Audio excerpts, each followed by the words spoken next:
ಹಸಿಮೆಣಸಿನ್ಕಾಯಿ ಮತ್ತು ನಿಂಬೆಹಣ್ಣು ಮತ್ತು ಹಾಗಲಕಾಯಿನ ಬಳಸ್ಕೊಂಡು ಉಪ್ಪಿನಕಾಯಿ ಏನಾದರೂ ನಾನು ತೋರಿಸೋ ರೀತಿ ಮಾಡಿದ್ರೆ ಬಾಯಿ ಚಪ್ಪರಿಸ್ಕೊಂಡು ತಿಂತೀರಾ, ಅಷ್ಟು ರುಚಿಯಾಗಿರುತ್ತೆ. ಹಾಗೆಯೇ ಈ ವಿಡಿಯೋ ನೋಡ್ತಾ ಇದ್ದರೆ ನಿಮ್ಮ ಬಾಯಲ್ಲಿ ನೀರು ಬರೋದಂತೂ ಗ್ಯಾರಂಟಿ. ಹಾಯ್ ನಮಸ್ಕಾರ ಎಲ್ರಿಗೂ, welcome back to my channel ಮನೆ ಕೈ ರುಚಿ. ಇವತ್ತಿನ ರೆಸಿಪಿ ಬಂದು ಉಪ್ಪಿನಕಾಯಿ ರೆಸಿಪಿ.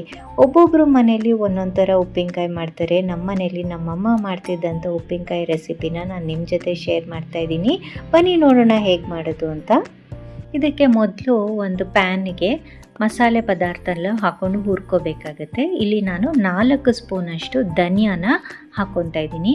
ಹಾಗೆ 1 ಸ್ಪೂನಷ್ಟು ಸೋಂಪು ಮತ್ತು 1/4 ಸ್ಪೂನಷ್ಟು ಓಂಕಾಳು, ಒಂದು ಅರ್ಧ ಸ್ಪೂನಷ್ಟು ಮೆಣಸು ಮತ್ತು 1 ಸ್ಪೂನಷ್ಟು ಮೆಂತ್ಯ ಮತ್ತು 2 ಸ್ಪೂನಷ್ಟು ಜೀರಿಗೆ, 1 ಸ್ಪೂನಷ್ಟು ಸಾಸಿವೆನ ಹಾಕೋತಾ ಇದ್ದೀನಿ. ಹಾಗೆ ಒಂದು 6 ಚಿಕ್ಕಬಳ್ಳಾಪುರದ ಮೆಣಸಿನ್ಕಾಯಿನ ಹಾಕ್ಕೊಂಡು ಚೆನ್ನಾಗಿ ಪರಿಮಳ ಬರೋವರೆಗೂ ಹುರ್ಕೋಬೇಕಾಗತ್ತೆ. ಇದು ನೀವು ಬೇಕಿದ್ದರೆ ಸೆಪ್ರೇಟಾಗೂ ಹುರ್ಕೋಬೋದು. ನಾನಿಲ್ಲಿ ವಿಡಿಯೋಗೆ ತೋರಿಸಿದ್ರೆ ನಿಮಗೆ ಈಸಿಯಾಗಿ ಗೊತ್ತಾಗುತ್ತೆ ಅಂತ ಈ ರೀತಿ ಹುರಿದಿದ್ದೀನಿ. ಇದೆಲ್ಲ ಚೆನ್ನಾಗಿ ಪರಿಮಳ ಬರೋವರೆಗೂ ಹುರ್ಕೊಂಡು ಮಿಕ್ಸಿ ಜಾರ್ಗೆ ಹಾಕ್ಕೊಂಡು ನುಣ್ಣಗೆ ಪೌಡರ್ ಮಾಡ್ಕೊಳ್ಬೇಕಾಗತ್ತೆ. ನೋಡಿ, ಈಗ ಪುಡಿ ರೆಡಿಯಾಗಿದೆ. ಈಗ ಇದನ್ನು ಒಂದು ಪಾತ್ರೆಗೆ ಶಿಫ್ಟ್ ಮಾಡ್ಕೊಂಡ್ಬಿಡೋಣ. ಈ ರೀತಿ ಪುಡಿ ಮಾಡಿಕೊಂಡ್ರೆ ಸಾಕಾಗತ್ತೆ. ಈಗ ಇದನ್ನು ಸೈಡಿಗೆ ಎತ್ತಿಟ್ಕೊಳ್ಳೋಣ.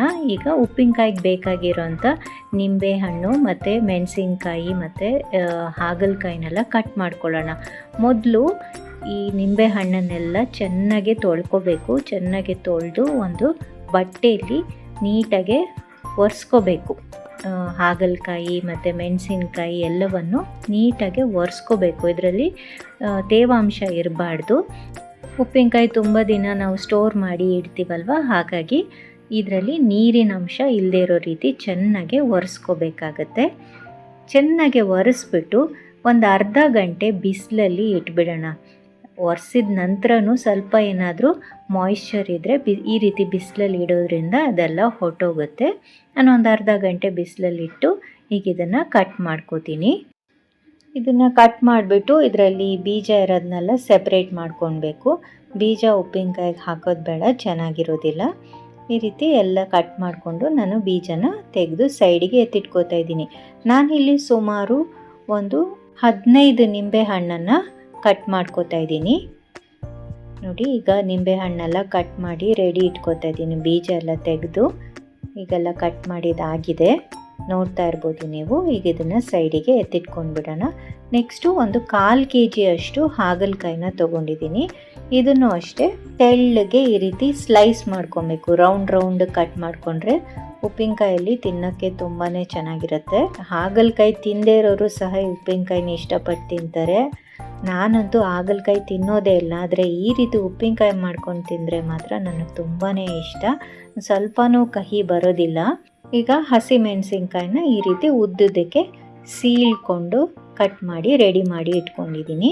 ಈಗ ಕಟ್ ಮಾಡಿದ್ದಲ್ಲಾದಮೇಲೆ ಒಂದು ಮಿಕ್ಸಿಂಗ್ ಬೌಲ್ಗೆ ನಾವು ಕಟ್ ಮಾಡಿರೋಂಥ ನಿಂಬೆ ಹಣ್ಣನ್ನು ಸೇರಿಸ್ಕೊತಾ ಇದ್ದೀನಿ. ಅದ್ರ ಜೊತೆಗೆ ಹಸಿ ಮೆಣಸಿನ್ಕಾಯಿ, ಇಲ್ಲಿ ಹಸಿ ಮೆಣಸಿನ್ಕಾಯಿ ನಾನು ಒಂದು 30 ಹಸಿ ಮೆಣಸಿನ್ಕಾಯಿ ಹಾಕಿದ್ದೀನಿ. 1/4 kg ಹಾಗಲಕಾಯಿನ ಕಟ್ ಮಾಡಿ ಹಾಕ್ಕೊಂಡಿದ್ದೀನಿ. ಹಾಗಲಕಾಯಲ್ಲಿ ಎಳೆ ಬೀಜ ಇದ್ದರೆ ಪರವಾಗಿಲ್ಲ, ಹಾಕ್ಬೋದಾಗತ್ತೆ. ಆದರೆ ಬಲ್ತಿದ್ರೆ ಅದನ್ನು ಸೈಡಿಗೆ ತೆಗೆದಿಡೋದೇ ವಾಸಿ.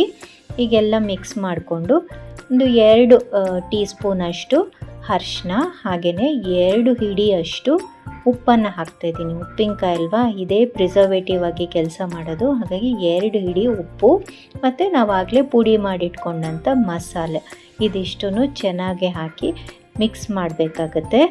ಎಲ್ಲ ಚೆನ್ನಾಗಿ ಕೋಟ್ ಆಗಬೇಕು. ನಿಂಬೆಹಣ್ಣು, ಹಾಗಲಕಾಯಿ ಮತ್ತು ಮೆಣಸಿನ್ಕಾಯಿಗೆ ನೀಟಾಗಿ ಎಲ್ಲ ಕೋಟ್ ಆಗೋ ಥರ ಮಿಕ್ಸ್ ಮಾಡ್ಕೊಳ್ಬೇಕು. ಈಗ ಇದಕ್ಕೆ ಹಿಂಗನ್ನು ಹಾಕ್ಕೊಳ್ಳೋಣ. 1 ಸ್ಪೂನಷ್ಟು ಹಿಂಗನ್ನು ನಾನಿಲ್ಲಿ ಸೇರಿಸ್ಕೋತಾ ಇದ್ದೀನಿ. ಇದನ್ನು ಅಷ್ಟೇ ಚೆನ್ನಾಗಿ ಮಿಕ್ಸ್ ಮಾಡ್ಕೊಳ್ಳೋಣ. ಈಗ ಇದೆಲ್ಲ ಆಗಿದೆ. ಇದಕ್ಕೆ ಇವಾಗ ಕಾದಿರೋಂಥ ಎಣ್ಣೆ ಹಾಕಬೇಕು. ನಾನಿಲ್ಲಿ 2 ಸೌಟಷ್ಟು ಎಣ್ಣೆನ ಕಾಯಿಸ್ಕೊಂಡು ಇದಕ್ಕೆ ಸೇರಿಸ್ಕೋತಾ ಇದ್ದೀನಿ. ಇದಕ್ಕೆ ಸಾಸಿವೆ ಒಗ್ಗರಣೆ ಎಲ್ಲ ಏನೂ ಹಾಕೋದು ಬೇಡ.